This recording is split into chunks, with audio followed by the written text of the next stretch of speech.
चला तर मग आज आपण बघतोय जळगाव स्पेशल असे वांग्याचे भरीत। वांग्याला आधी आपल्याला असं तेल लावून घ्यायचं थोडं, त्यामुळे साल लवकर निघते आणि वांगे लवकर भाजून होतात। असे मी दोन दोन वांगे ठेवून घेते आता दोघं ह्याच्यावर।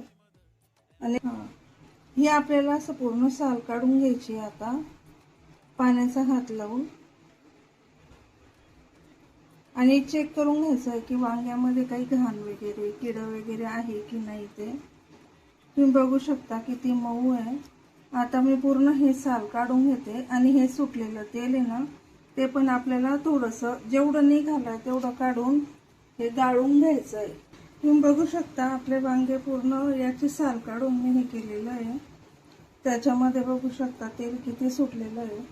खरं ह्या तेलामुळेच वांग्याच्या भरीतला टेस्ट छान येते।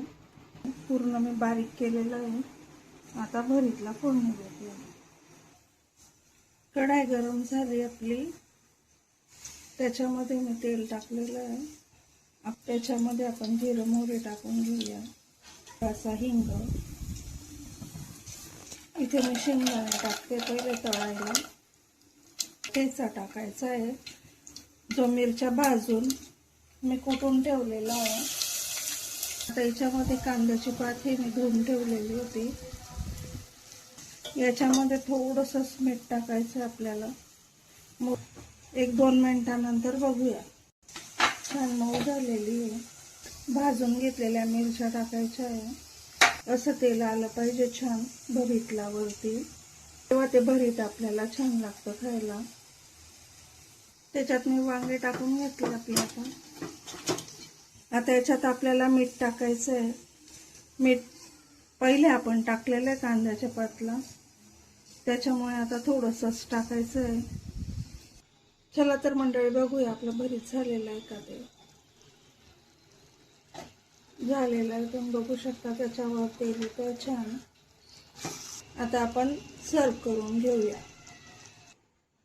तुम्ही बघू शकता मंडळी आपलं मस्त याचं भरीत तयार आहे वांग्याचं।